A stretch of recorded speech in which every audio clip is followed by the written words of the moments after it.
So, of course, the question is, will Senators Manchin and Sinema hold out and stop this reckless spending and taxing spree and just kill the bill? Pause the bill. That might be a nicer way to say it. Pause the bill, but pausing the bill leads to killing the bill. Joining us now is Wyoming Senator and Senate Republican Conference Chair John Barrasso. Senator Barrasso, I see you're smiling. I mean, John Thune kind of talked me into this, that the construct of pausing the bill is a real live Manchin-Sinema option. What do you think? Well, I think it is, and I would encourage that because look, what the Democrats are trying to do to this country is irreversibly bad. And as Chuck Schumer and Joe Biden said, they want to get this done by Christmas. Well, if that's their goal, it's going to be a very long December. Every Republican is united in trying to stop this, and we want to work closely with Senator Sinema, Senator Manchin, to get at least a pause in place. Because as you said, Larry, yesterday, and I continue to say, the more people learn about what's in the bill, the less they like it. In Wyoming over Thanksgiving, heard a lot about the fact that there are 5 different entitlement programs for illegal immigrants, in turn including checks for children, free daycare for children, and amnesty. I heard a lot about the IRS supersizing, the impact of IRS spying on American families and their paychecks. I know in New York you hear a lot about different issues, and you had a whole list yesterday that you went through. In Wyoming, which is an energy state, a lot of the things I heard about over Thanksgiving have to do with just all of the regulations and taxes involving energy, which are going to raise the energy costs for American families. So people are starting to realize that this is a bill that's going to result in them paying more taxes, in a higher debt, and then paying even more higher prices for things because it's going to make inflation worse. Senator, I'll read you this hall of shame that comes from a Scott Rasmussen poll. Rasmussen is a very good pollster. 60% oppose the assistance to illegal immigrants you just referred to. 73% oppose any IRS snooping at all. 78% want workfare in all programs. You can't have assistance plan without workfare.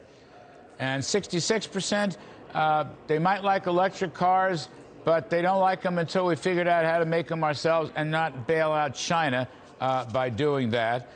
And 53% say protect Medicare, don't start expanding it. And then beyond that, Senator Barrasso, people kind of they understand this child care, daycare.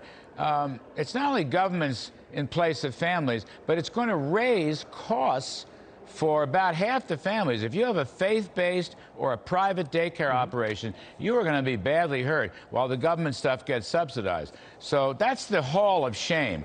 And I just got to think, not only Manchin and Sinema, but I got to think there's other moderate Democrats in the upper chamber who really don't like this. Well, I agree because, look, what you just outlined sounds like a kamikaze mission on the parts of the Democrats who know that it's going to be a bloodbath come the election next year, and they're trying to put as much socialism in place before they get thrown out of office. And then you get the president talking about the fact that all this massive taxing and spending, he said, is going to be good for inflation. Look, people are smarter than that. We know the president hasn't been leveling with us all the way through. He said the cost would be zero. Now, what does the budget office say? No, it's hundreds of billions of dollars more on the debt. He said if you make less than $400,000 a year, you wouldn't pay more in taxes. What do we know now? No, about a third of all middle-income Americans will be paying more in taxes.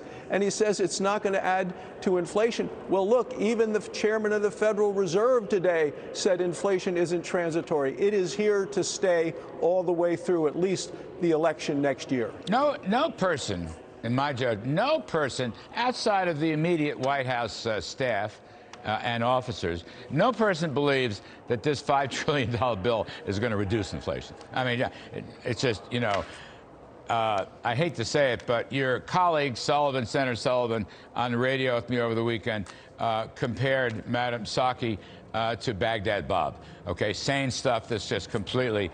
You're allowed to laugh at that, Senator. It's okay. You remember Baghdad Bob as we were cruising in, and he said everything is great. All right, last one. Here we are with something of an energy crisis. And everybody clamors for more affordable energy, whether it's gasoline or home heating fuels or almost anything. And here comes the Interior Secretary, Ms. Deb Haaland, and she wants to impose a substantial fee on the producers who use public lands. And I think that is probably the stupidest thing, or one of the three stupidest things I've heard. This is a continuation of Joe Biden's war on American energy, which is resulting in people paying much more at the pump. You know, day one, he took the axe to the Keystone XL pipeline. He's put a pause on and a moratorium on oil and gas exploration on public lands. Wyoming, my home state, half of the state is public lands.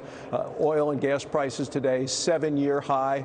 People that are filling up their trucks every time you do it in Wyoming, it's about a $100 bill. Look, people hate this, absolutely hate this. And the decision by the Secretary of Interior, which, as you know, she announced Friday afternoon while people were doing other things related to Thanksgiving, are going to raise the cost, and it's going to get worse when it's heating season, when people have to pay for natural gas. About half of the homes in the country are heated that way. People are really feeling the pain of inflation and the cost of energy. And, you know, the people that are the most vulnerable to this are elderly people on a fixed income, young couples trying to get by.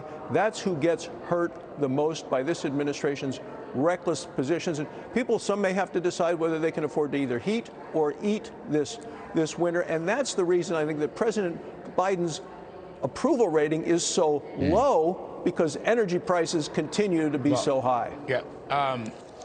You know, there's talk here that you're going to have a federal increase from 12.5% to nearly 19% on this. You know, Senator Barrasso, 19% she wants the revenue, so she said, why don't they just go to 100%? You know, go ahead if you really believe this stuff, and then you'll have a complete shutdown of all energy production. How's that? That's why I call it the dumbest thing. They keep begging Russia and OPEC to produce more oil. We're using more oil. You know, the tankers are going to be in the Boston Harbor from Russia this winter.